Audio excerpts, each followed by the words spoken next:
What's going on, everybody? Welcome back to Patriot Specialized. On this episode here, you're going to see, well, you're not actually going to see the delivery, because the delivery that I went to with the tank, they did not want any filming on site. The sensitivity of the stuff that they manufacture, not something they want to film, so no big deal. Didn't film it, but we did roll out at 4 o'clock this morning, which, as most of us know, that's a little tricky when you're over-dimensional, so we're going to talk about that. We're also going to talk about my reload that I'm sitting at right now, waiting for these guys to come back from lunch. Coming out of Mankota, Minnesota, going to Harmon, West Virginia. Stick around. Be right back.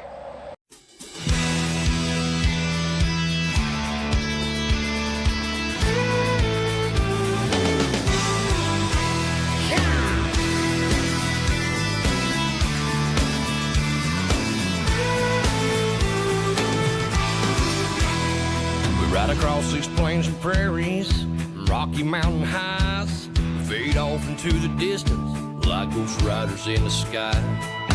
Black smoke and white line, steel horses.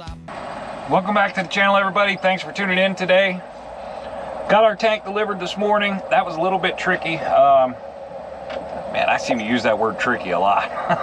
Maybe I need to stop doing these tricky things. Anyways, I kind of put my foot in my mouth. Nate from my delivery, he called me on Sunday and had said, hey man, is there any chance that we can get that thing on Monday? And hours versus time, there was just no way for me to make that happen for him. So I told him, I said, it's just not going to happen. Like, I can't, log hours won't allow me to do it versus the miles I have. So he was like, okay, well, it's fine. Let's do it at 7 o'clock in the morning. I said, okay, I can be there first thing in the morning, no big deal. Everything I was looking at said it was about an 11-hour ride. So 11 hours, 9 minutes, 11 hours, 30 minutes, something like that. So I told him, no problem. I'll be there first thing Tuesday morning. Well, and then I put my permit route into my GPS. That changed things a lot. The permit routes, we've talked about it before on the channel. Permit routing can change a lot about your delivery, and in this particular case, it added about 3.5 hours of time to my day running across Ohio and Indiana the way they had me routed. So that was a struggle. I wasn't able to make it as close as I wanted to be on Monday evening, but I did still manage to get there. And here is where knowing the laws and paying attention to your permits, reading your permits, and knowing what you're doing, look at the books, do a little research. This is where this all comes into play. Hopefully my channel is doing a good job of teaching you these little things a little bit at a time. But Wisconsin and Minnesota, which I was going through Wisconsin to get to Minnesota, I stopped in Wisconsin. So Wisconsin and Minnesota both will allow me to run at night. The catch there is Wisconsin will only, at 12 foot, anything under 12 foot wide, you can run 24 hours a day. Now, anything over 12 foot wide to 13.6, I believe, there's other requirements that go in there. And I'll put up the permit so you can see the portion that I was looking at when I read that. But that was Wisconsin. They didn't require anything special. Under 12 foot, you can run continuous travel 24/7. Minnesota allows you to run 24/7. However, if you're going to run in the dark, then where your flags are on the load, or at least the widest portion of the load, they want you to have lights, strobing lights, rather than just a flag. Not a problem. I have those. There's a little clip here that I'm going to show you in a second from this morning when I was getting ready to leave. What I ended up doing was I carried these are called Agra Eyes. Agra Eyes magnetic rechargeable lights, strobe lights. This is what they look like. They're nice. They come in this nice case. It's kind of a good deal. They both sit right in there with the charging cables right in there. So these are great. They work out excellent. They have this magnet on the back, and it's a pretty strong magnet. It sticks just about anything. I haven't had any problem with these things wiggling around or moving on me. Pretty simple to use. You just charge them up, and you get about an 8 hours or so out of them. Just charge them up. It's got only two functions. It's either off or on. So there's our on. And it's as simple as that. So all I had to do was make sure these were charged, which I did while I was sleeping last night. I plugged them in and let them charge. And then this morning before I left, and you're going to see that clip here in a second. Good morning, good morning, good morning. Tuesday. Shut that for a second. Tuesday morning, getting ready to roll out. I'll explain how this ended up happening in this, obviously it's pretty dark out. I'll explain how this ended up happening here in a minute, but I want to show you something real quick. Wisconsin and Minnesota will allow you to run at night, but they both require you to have lights. You know, I don't know if both of them do. Wisconsin, I don't think does. Minnesota requires you to have lights if you're going to run in the dark, so lights marking where the flags would be, the outside load.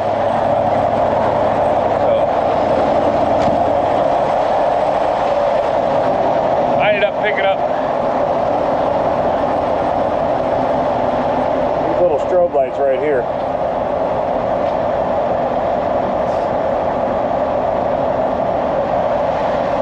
Just magnet strobe light, battery operated, rechargeable.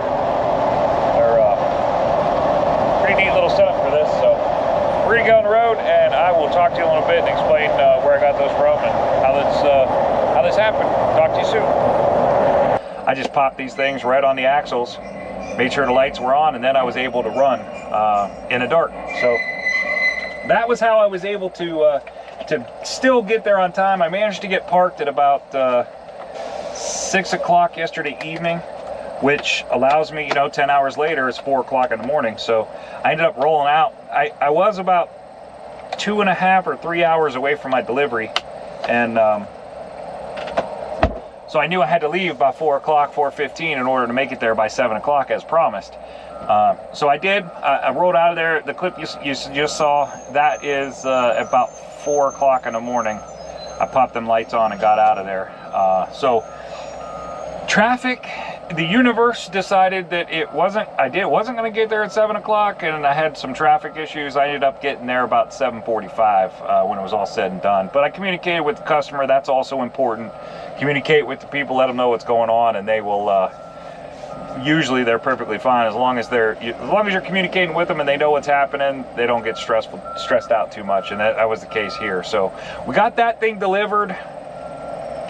Great deal. I did show you the permits there, so you saw why in both of those states that I could run in the evening or in the dark.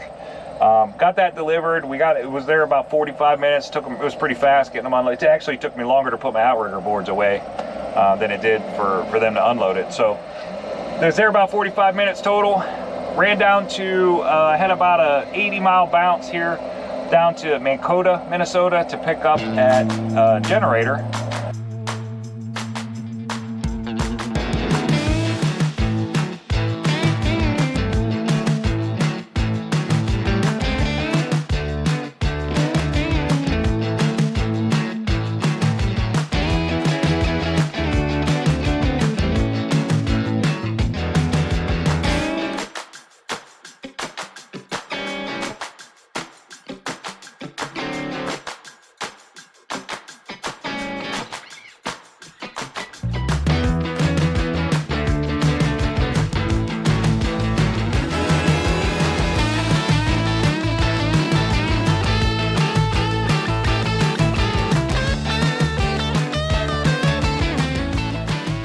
Picking up one gen set and one small box of parts to go into a state park in West Virginia.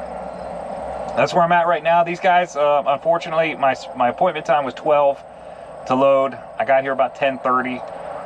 Was running early. I was kind of hoping maybe they would catch me before lunch since I was here, but doesn't look like that's the case. And no big deal. Whatever. They'll get me as soon as I get back from lunch. I'm first truck in line. So there's that. And as soon as they come back from lunch, I'll show you the load and we will get out of here. It looks like this is about a little under 1,100 mile run. So it looks like the way it's going to work out today with the hours I already got on, I'm going to end up running the rest of today out on my logbook, and then it'll be a full day of running tomorrow to get there, and we'll end up delivering first thing Thursday morning.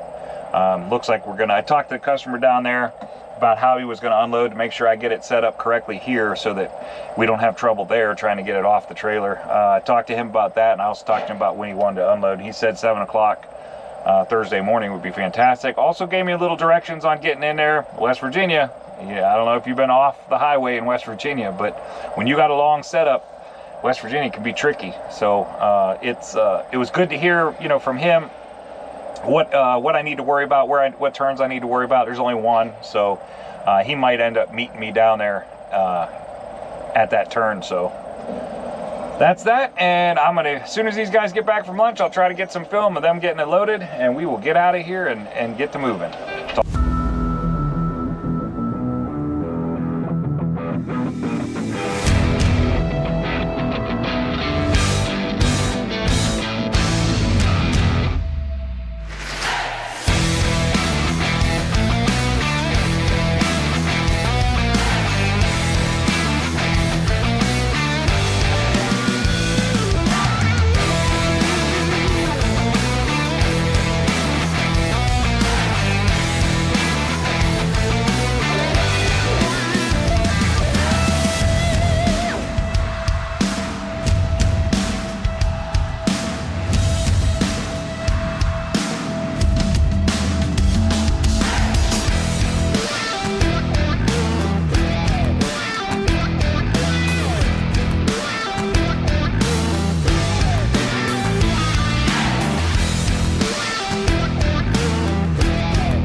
all loaded up, got stopped for the evening. We are at the world's largest truck stop, Iowa 80 in Wolcott, Iowa.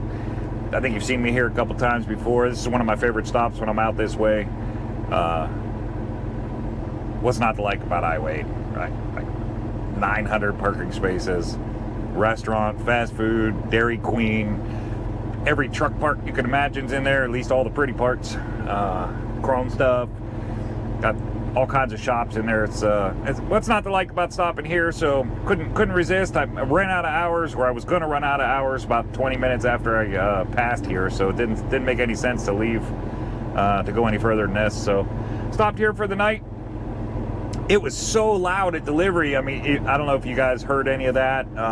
Probably not. I'll probably speed it up so you won't hear it, but it was so loud at delivery. They had some concrete work going on, and they were over there cutting the concrete, and it was just ridiculously loud. So wasn't able to film any cover securement and talk about the load, show it to you. So I figured I'd do it here real quick, show you the load, and we'll talk about a couple different things. So here we go. Absolutely gorgeous day out here right now.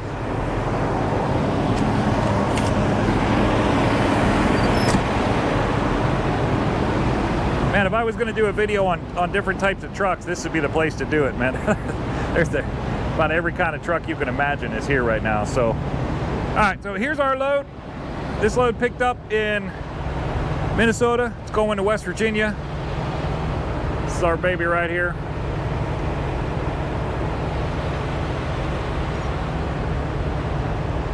Generator set. Pretty good looking load going down the road, nice and light. This thing only weighs 18,000 pounds total. They say the generator's 16,000 pounds and the box 2,000. I'm not even buying that the box weighs 2,000 pounds. Like that's hard to believe. The way he brought it over and set it down, I could wiggle it around on my own. So I doubt that, but we're probably somewhere in the 18,000 pound range. The way we did securement on this, obviously with the box, got to have 2 securement devices on any freight. So I went ahead and I had 2 chains out, so I just used my chains, go over top of it, put edge protection in, ran 2 chains over top of it. They're both nice and tight still. Now securement on the generator itself, like I said, it's only 16,000 pounds. Got to have 8,000 pounds of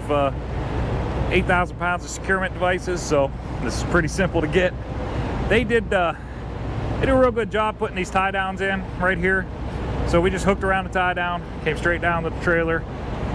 That way we stayed away from the unit, make sure we don't scratch it or anything going down the road. So came right down to the trailer there. Half credit for that chain. Did the same thing back here. Hooked right to their tie down point, straight down to the trailer.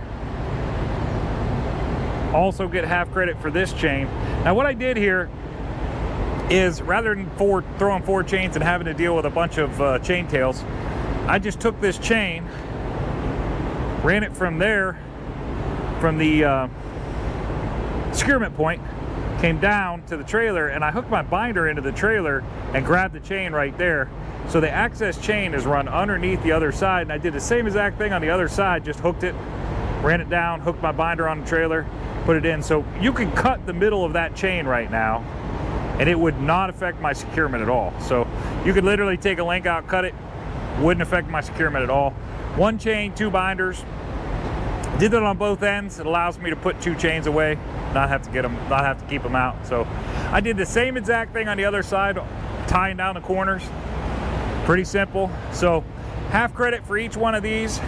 So we got 6,500 pounds of securement on this side, 6,500 pounds on the other side, pulling forward and backward. So covered all the way around there. Definitely have more than enough for the weight of the load. So pretty simple, pretty straightforward. I think my total time there, even after they came back from lunch and they got me loaded, it was fast. These guys put this thing on. I think it was out of there. I think I recorded the whole thing, start to finish, from when they started putting it on, and then when I was tying it down and everything. And I think I had a total of about 14 minutes of video. So that was pretty fast. Oh, there you go. That's this load. I'm gonna go inside. I said earlier when I was on the phone that I got video to make, shower to take, and some food to eat. So we're gonna get that done tonight. Obviously tomorrow I'm about 12 hours out of delivery, so tomorrow's gonna be all running. Don't have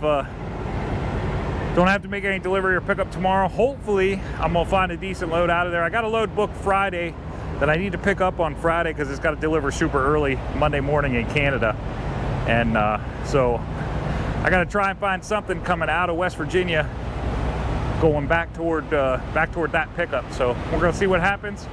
Hopefully I'll find something and get this week finished out. So, talk to y'all soon.